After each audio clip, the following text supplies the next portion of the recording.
हरे कृष्णा। सभी भक्तों का स्वागत है। आज हम श्रीमद् भागवतम का 18वां श्लोक करेंगे।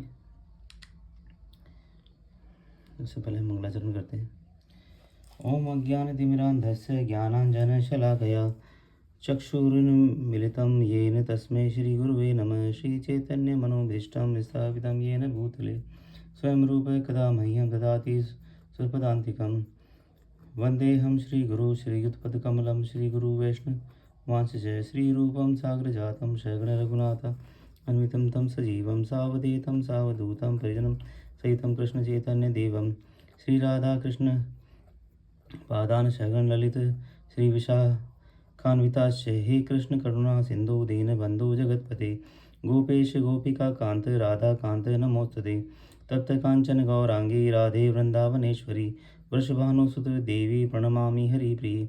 वाञ्छाकल्पतरुभ्यश्च कृपा सिन्धुभ्य च पतितानां पावनेभ्यो वैष्णवेभ्यो नमो नमः। श्रीकृष्ण चैतन्य प्रभु नित्यानंद श्री अद्वैत गदाधर श्रीवासादि गौरभक्तवृंद। हरे कृष्ण कृष्ण कृष्ण हरे हरे हरे राम राम राम हरे हरे। नमो ओम विष्णुपादाय कृष्ण पृष्ठे इष्टाय भूतले श्रीमते भक्ति वेदांत स्वामिने इति नामिने। नमस्ते सारस्वते देवी गौरवाणी प्रचारिणे निर्विशेष शून्यवादी पाश्चात्य देश तारिणे।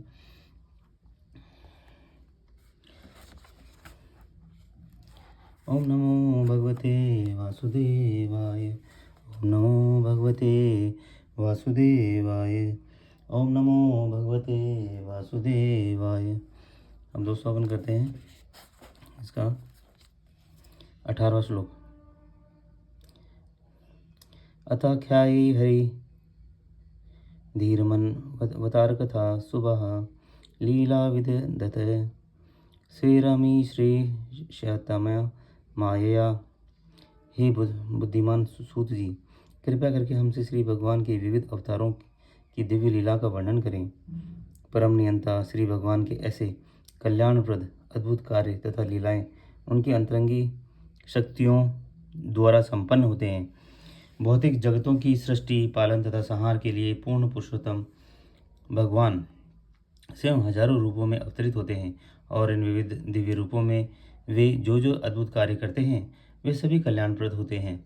जो मनुष्य ऐसी लीलाओं के समस्त उपस्थित रहते हैं और जो ऐसी लीलाओं की दिव्य गाथाओं को सुनते हैं वे दोनों लाभान्वित होते हैं।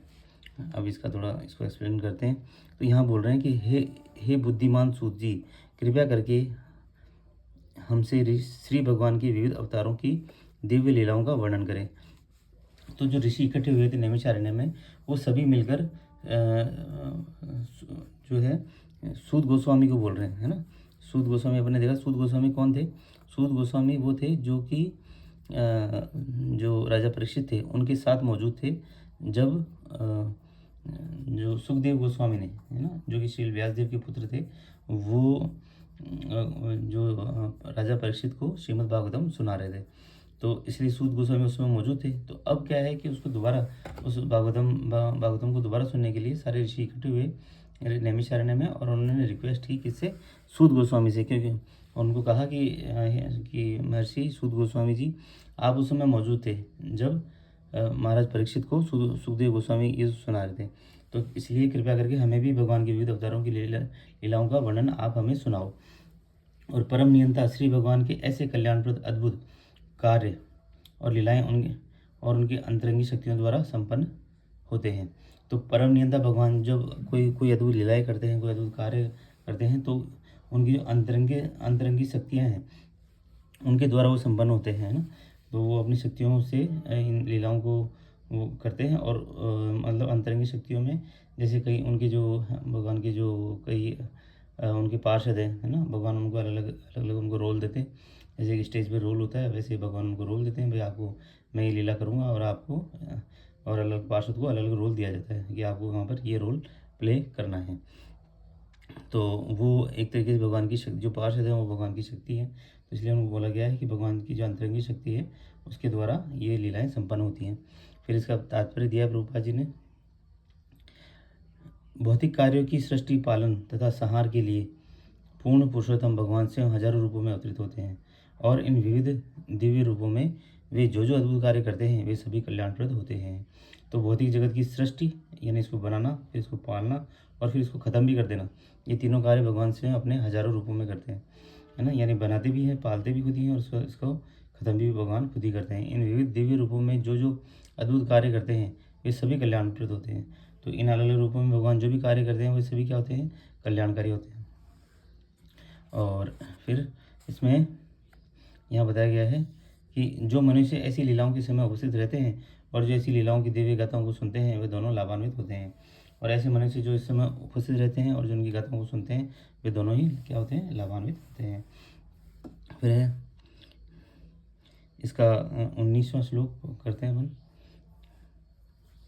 वयम तो न व्रतुपायम उत्तम श्लोक विक्रमे यश्चे णवताम रस ज्ञाना स्वादु स्वादु पदे पदे। अर्थात हम उन श्री भगवान की दिव्य लीलाओं को सुनते थकते नहीं जिनका यशगान श्रोतों तथा स्तुतियों द्वारा किया जाता है। उनके साथ दिव्य संबंध के लिए जिन्होंने अभिरुचि विकसित कर ली है वे प्रतिक्षण उनकी लीलाओं के श्रवण का आस्वादन करते हैं। अर्थात इसमें तात्पर्य दिया है श्रील प्रभुपाद जी द्वारा, लौकिक कहानियाँ, कल्पित कथाओं या इतिहास या तथा श्री भगवान की दिव्य लीलाओं में महान अंतर होता है। समग्र ब्रह्मांड के इतिहास श्री भगवान के अवतार की लीलाओं से भरे हुए हैं। रामायण, महाभारत तथा पुराण विगत युगों के इतिहास हैं जिनमें श्री भगवान के अवतारों की लीलाओं के अभिलेख हैं। अतः बारंबार पढ़ने पर भी वे नए के नए लगते हैं। उदाहरणार्थ यदि कोई चाहे तो श्रीमद् भगवद गीता या श्रीमद् भागवतम का आयोजन बारंबार पाठ करता रहे फिर भी उसे उनमें ज्ञान का नवीन प्रकाश दिखेगा। लौकिक समाचार गतिहीन होते हैं किंतु दिव्य समाचार गतिशील होते हैं। जिस प्रकार की आत्मा गतिशील है और पदार्थ गतिहीन है। जिन मनुष्यों ने दिव्य विषयों को समझने हेतु सुरुचि का विकास किया है वे ऐसी कथाओं को सुनते कभी थकते नहीं। लौकिक कार्यकलापों से मनुष्य शीघ्र ऊब जाता है किंतु दिव्य या भक्ति में कार्यकलापों से कभी बोरियत नहीं होती। उत्तम श्लोक उस साहित्य की ओर संकेत करता है जो अज्ञानता के निमित्त नहीं है। लौकिक साहित्य तो तमोगुणी होता है किंतु आध्यात्मिक साहित्य बिल्कुल अलग होता है। दिव्य साहित्य तमोगुण से परे होता है और इसे ज्यों और पढ़ा जाता है त्यों ये अधिक प्रकाशवान बनता जाता है। इस दिव्य प्रकाश की अनुभूति और अधिक होती जाती है तथा कथित मुक्त व्यक्ति अहम ब्रह्मास्मि शब्दों की बारंबार उच्चारित करते संतुष्ट नहीं होते। ब्रह्मा की ऐसी कृत्रिम अनुभूति उबाऊ है। फलतः वे वास्तविक आनंद उठाने हेतु श्रीमद् भागवतम की कथाओं की ओर मुड़ते हैं। और जो मनुष्य इतने भाग्यशाली नहीं हैं वे परार्थ और दुनियावी परोपकारी की ओर मुड़ते हैं। इसका अर्थ यह हुआ कि मायावाद दर्शन लौकिक है जबकि श्रीमद् भागवतम और श्रीमद् भगवद गीता और श्रीमद् भागवतम का दर्शन दिव्य है। तो यहाँ पर इसका अब अपन इसका एक्सप्लेन करने की करते हैं। जब उन श्री भगवान की दिव्य लीलाओं को सुनते हम उन श्री भगवान की दिव्य लीलाओं को सुनते थकते नहीं जिनका यशगान स्तोत्रों स्तुतियों द्वारा किया जाता है। तो क्या है कि यहाँ पर वो ऋषि हैं वो बोल रहे हैं कि हम जो है भगवान की जो ऋषि इकट्ठे हुए हैं ना सूत गोस्वामी के चारों तरफ, वो बोल रहे हैं कि हम श्री भगवान की लीलाओं को सुनते थकते नहीं जिनका यशोगान स्तोत्रों स्तुतियों द्वारा किया जाता है। कि हम उनका यशोगान निरंतर लगातार हम पूरा आजीवन 24/7 सुन सकते हैं फिर भी हम थकेंगे नहीं। उनके साथ दिव्य संबंध के लिए जिन्होंने अभिरुचि विकसित कर ली है वे प्रतिक्षण उनकी लीलाओं के श्रवण का आस्वादन करते हैं। और भगवान के साथ जिन्होंने दिव्य संबंध स्थापित कर लिया है और वे प्रतिक्षण लीलाओं का श्रवण का आस्वादन करते हैं। तो जिनके साथ भगवान का दिव्य संबंध स्थापित हो गया है और भगवान की दिव्य लीलाओं को प्रतिक्षण सुनते हैं। लौकिक कहानियाँ कल्पित फिर अर्थात प्रभुपाद जी ने तात्पर्य दिया है। अर्थात लौकिक कहानियाँ कल्पित कथाओं या इतिहास तथा श्री भगवान की दिव्य लीलाओं में महान अंतर होता है। तो जो लौकिक कहानियाँ होती हैं ना, जैसे अभी इन कॉमिक्स में आती है, उनका और भगवान की दिव्य और जो दिव्य लीलाओं की जो कहानियाँ हैं उनमें रात दिन का अंतर होता है, यानी उनमें बहुत अंतर होता है। समग्र ब्रह्मांड के इतिहास श्री भगवान के अवतारों की लीलाओं से भरे हुए हैं। तो भगवान का अगर आप ब्रह्मांड में आप इतिहास उठा के देखोगे तो भगवान की लीलाओं का जो है वो भगवान के अलग अलग अवतार और उनकी लीलाओं से भरा हुआ मिलेगा आपको इतिहास। जैसे कि रामायण, महाभारत तथा पुराण विगत युगों के इतिहास हैं जिनमें श्री भगवान के अवतारों की लीलाओं के अभिलेख हैं, अतः बारंबार पढ़ने पर भी वे नए के नए लगते हैं। तो हम देखते हैं जैसे हम रामायण, महाभारत और पुराण अगर इनको बार बार आप पढ़ोगे तो हमेशा कुछ ना कुछ आपको हमेशा कुछ ना कुछ नया ही लगेगा। तो इसलिए आप जो हम इससे कभी ऊबते नहीं हैं। अगर आपका भगवान से दिव्य संबंध है तो आप इससे कभी ऊबोगे ही नहीं। तो इससे ये एक पैरामीटर भी है ये पता करने का कि अगर आप बार बार भगवान की लीलाएं सुन रहे हैं और उनसे आपके मन में उबाऊपन नहीं आ रहा है, आप ऊब नहीं रहे हैं, आप में और हमेशा वो नया लग रहा है, आप में और उसके मन प्रति लगाव बना हुआ है, तो इसका मतलब भगवान के साथ आपके साथ भगवान के साथ आपका दिव्य संबंध स्थापित हो रहा है या हो चुका है। उदाहरणार्थ यदि कोई चाहे तो श्रीमद् भगवत गीता या श्रीमद् भागवतम का आजीवन बारंबार पाठ करता रहे, फिर भी उसे उसमें ज्ञान का नवीन प्रकाश दिखेगा। तो कोई बार बार अगर जो श्रीमद् भागवतम को या श्रीमद् भगवत गीता को पढ़ेगा, जितनी बार पढ़ेगा उतनी ही बार उसे कुछ नया मिलेगा और वो कभी उसको बोरियत महसूस नहीं होगी। लौकिक समाचार गतिहीन होते हैं किंतु दिव्य समाचार गतिशील होते हैं। जिस प्रकार की आत्मा गतिशील है और पदार्थ गतिहीन है, तो लौकिक समाचार जो है वो उसको बताया गया है कि ये गतिहीन होते हैं। और लेकिन जो यहाँ पर कहा है कि जो दिव्य समाचार होते हैं वो गतिशील होते हैं, है ना। इसमें जिस प्रकार आत्मा गतिशील है और पदार्थ जो है वो गतिहीन है। तो यहाँ इसमें बताया गया है कि जो दिव्य जो समाचार हैं वो गतिशील हैं और उनमें यानी लगातार उसमें कुछ ना कुछ उसमें नवीनता हमें दिखाई देती है। जबकि जो ये जो भौतिक जो समाचार है ये गतिहीन होते हैं, है ना। इसमें एक बार कोई हो गया तो बस फिर वो भाई ठीक है, कोई जैसे उसमें कोई लगातार उसके अंदर हम यूँ देखते हैं ना कि जैसे वो सेल्फ उसमें कुछ उसका असर होता नहीं, सेल्फ चीज़ मूवेबल नहीं होती। जैसे हम कहें कि इसको हम ऐसे आगे देखें, हम इसको समझने की कोशिश करते हैं कि किंतु जिस प्रकार की आत्मा गतिशील है और पदार्थ गतिहीन है, तो आत्मा जो है वो दिव्य है तो वो गतिशील है। उसमें वो खुद आत्मा के अंदर खुद मूवेबल होती है ना। खुद उसके अंदर क्रिया शक्ति होती है आत्मा के अंदर, क्योंकि जब शरीर जब ख़त्म हो जाता है हमारा, तो आत्मा खुद स्वयं निकल कर शरीर को छोड़ देती है और वापस जो है उस मतलब शरीर को छोड़कर चली जाती है आत्मा, यानी खुद गतिशील है। जबकि जो मटेरियल चीज़ें हैं वो गतिहीन है, वो खुद से मूवमेंट नहीं कर सकती।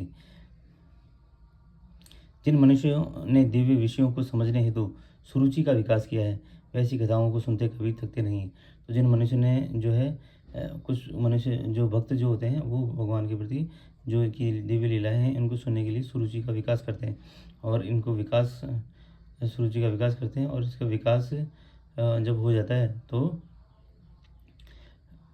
हाँ, तो फिर उनमें कभी थकावट या बोरियत उनको महसूस नहीं होती। लौकिक कार्यकलापों से मनुष्य शीघ्र ऊब जाता है किंतु दिव्य या भक्ति में कार्यकलाप से कभी बोरियत नहीं होती। तो लौकिक अपन कोई भी काम करते हैं, एक ही काम करते करते फिर अपना मन ऊब जाता है। जैसे कोई जॉब कर रहा है या कोई बिजनेस कर रहा है या कोई स्टूडेंट पढ़ाई कर रहे हैं, तो वो उनको उबाऊ हो जाता है कि यार ये बोरियत है। लेकिन भौतिक जो कार्यकलाप हैं, भक्ति में कार्यकलाप हैं, भगवान का नाम है, भगवान की सेवा है ना, तो इनसे कभी बोरियत नहीं होती। उत्तम श्लोक उस साहित्य की ओर संकेत करता है जो अज्ञानता के निमित्त नहीं है। लौकिक उत्तम श्लोक उस साहित्य की ओर संकेत करता है जो अज्ञानता के निमित्त नहीं है। यानी जो उत्तम जो साहित्य होता है ना, उसमें वो उसमें अज्ञानता नहीं होती, है ना। लौकिक साहित्य तो तमोगुणी होता है, तो जो लौकिक साहित्य है वो तमोगुणी होता है, किंतु आध्यात्मिक साहित्य बिल्कुल अलग होता है। तो यहाँ इसमें इसकी पहले लाइन में बताया गया उत्तम श्लोक उस साहित्य की ओर संकेत करता है जो अज्ञानता के निमित्त नहीं है। यानी उत्तम जो श्लोक है वो यानी जो अच्छा साहित्य है उसमें अज्ञानता नहीं होती, उसमें ऐसा वो मनगढ़ंत नहीं होता, वो सीधा भगवान से आ रहा होता है ना। और जो लौकिक साहित्य तो तमोगुणी होता है। लौकिक साहित्य जो भी है, जो भी अपन पढ़ते हैं किताबें, मैगज़ीन वगैरह, वो सब तमोगुणी होते हैं। किंतु आध्यात्मिक साहित्य बिल्कुल अलग होता है। दिव्य साहित्य तमोगुण से परे होता है और इसे ज्यों-ज्यों पढ़ा जाता है त्यों-त्यों ये अधिक प्रकाशवान बनता जाता है तथा इस विषय की अनुभूति और अधिक होती जाती है।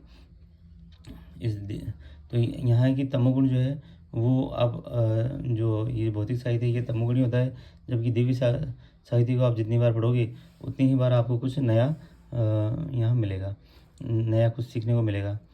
तथा तथाकथित मुक्त व्यक्ति ब्रह्मास्मि शब्दों को बारंबार उच्चारित करते संतुष्ट नहीं होते। तो अहम ब्रह्मास्मि तथाकथित मुक्त व्यक्ति अहम ब्रह्मास्मि शब्दों को बारंबार उच्चारित करते संतुष्ट नहीं होते।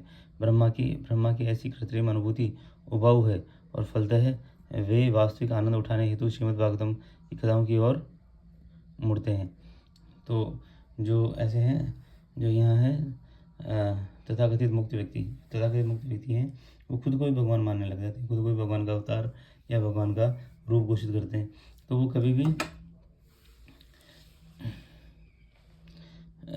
कभी भी जो है कभी उसको इसका आनंद उठाने में सक्षम नहीं होते और लास्ट में फिर वो हार तक फिर क्या है, वास्तविक आनंद उठाने हेतु श्रीमद् भागवतम की कथाओं की ओर मुड़ते हैं। जो मनुष्य इतने भाग्यशाली नहीं हैं वे परार्थवाद और दुनियावी परोपकारों की ओर मुड़ते हैं। तो जो मनुष्य जो हैं जिनको भगवत की कथाओं का आनंद उनकी किस्मत में नहीं होता, वो इतने भाग्यशाली नहीं होते, वो परार्थवाद और दुनियावी परोपकार की ओर मुड़ते हैं। जैसे कोई हॉस्पिटल खुलवा देगा, कोई गरीबों की सेवा कर देगा, कोई कंबल बांट देगा, कोई खाना खिला देगा। तो जिनको पता नहीं होता कि वास्तविक आनंद किस में है, वास्तविक उद्देश्य क्या है जीवन का, जो कि हम जानते हैं कि भगवान की प्रसन्नता के लिए कार्य करना ही हमारा वास्तविक उद्देश्य है जीवन का। तो जिनको ये नहीं पता होता वो करते हैं, वो गरीबों की सेवा करेंगे, हॉस्पिटल बनवाएंगे और कुछ ना कुछ आश्रम बना देंगे, वृद्धाश्रम बना देंगे, जबकि वास्तविक आनंद भगवान की सेवा में ही है। इसका अर्थ ये हुआ कि मायावाद दर्शन लौकिक है, जबकि भगवद गीता तथा श्रीमद् भागवतम का दर्शन दिव्य है। तो यहाँ पर जो मायावाद जो है वो लौकिक है, जो है मायावादी दर्शन है, यानी जो हमें जो भौतिक चीज़ों के से रिलेटेड जो होता है वो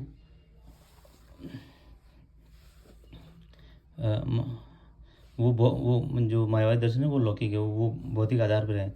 जबकि जो श्रीमद् भागवतम का दर्शन जो है या श्रीमद् भगवद गीता का दर्शन है वो दिव्य है। आज के लिए अपन इतना करते हैं, बाकी करेंगे नेक्स्ट क्लास में। तब तक के लिए हरे कृष्णा। धन्यवाद आप सभी भक्तों का सुनने के लिए, समझने के लिए, और जिन्होंने भक्तों ने हमको सब्सक्राइब किया है, लाइक किया है, शेयर किया है, उनका भी हम बहुत बहुत धन्यवाद करते हैं। सभी भक्तों को हरे कृष्णा।